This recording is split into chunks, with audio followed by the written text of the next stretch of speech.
Zeekr. Now this is a 7X and a lot of people ask me, how do I remove this factory box? Now the short answer is no, the box is not removable, but let me explain. The Zeekrs are built actually quite well. With the factory mounting box, there's a few challenges. The first thing is these are bolted from behind. So if you do want to remove it, you actually remove the bumper or go from underneath and find a way to get to the hardware so you can release the box. Once you do get the box off, you will find that there's actually another box behind it with lots of cutouts behind it, which is wider than a majority of number plates in Australia. So with those two restrictions, the only way is to leave the box on and utilize this space to mount your number plates. Now there are two fixing points on the plinth, so I will show you how you can utilize those if you choose to go with the bracket. Now when it comes to mounting number plates onto this box, I'll go through a few scenarios which might be able to help you. If you're getting a standard issue slimline plate, no matter what state, the most economical way is to screw it straight to the box in any location, and normally a dealer will help you do that. The only compromise is it won't be in the middle unless you spend 30 to 45 minutes trying to locate and pinpoint every hole so it is center. Another thing to keep in mind is if you're running a standard plate, these are taller than the box, so they don't really quite fit in there.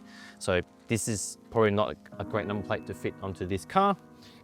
Now, there are two fixing points onto the car which you can utilize. Now, these are going to be very helpful if you want your plates dead center. So for example, we've got a set of heritage plates here and the customer doesn't want to just drill it in because you risk having the plate not straight. So what we're going to do is we will utilize the factory mounting points. We'll bolt the number plate onto it. The bracket has markers which will help you center and level the bracket, which means your number plate will go on perfectly the first time. So I'll just do a quick installation with this 5-digit heritage. I'm going to utilize the mounting points on the car, which I know are center and straight. So all I'm going to do is screw in the bracket and I'll find center with the help of the guides on the bracket and it'll be done.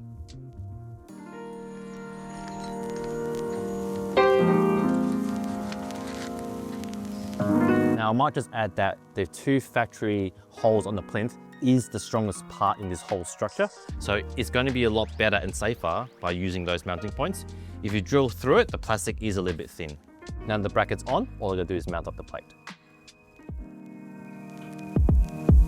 Now for the rear of the 7X, some information that might help you. There are two factory mounting points. They are 270 millimeters apart, which means you will need some sort of bracket. Our bracket will line up directly to that hole and you can mount on your number plate. Now, because the rear mounting points are 270 millimeters apart, try to avoid getting a number plate that is smaller than that measurement. Like this is an example, New South Wales 3-letter plate, these are only 250. So the number plates won't mount up to the hole, which means you'll need to drill the car. So get something a bit longer. So on the rear, we'll be utilizing the factory mounting points. So it's going to be straight and also secure. Got my bracket.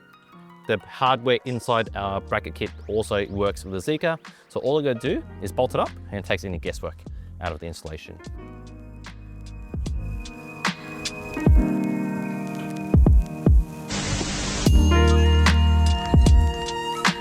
So if you have a Zeekr, just check to see if there's any visible screws holding onto the box. If there isn't, it's very likely that it's bolted from the back and it won't be removable, but do use the factory holes because they are going to be the strongest mounting points opposed to just drilling into this plastic box, which can be ripped off quite easily. So I hope you found this video useful and thanks for watching.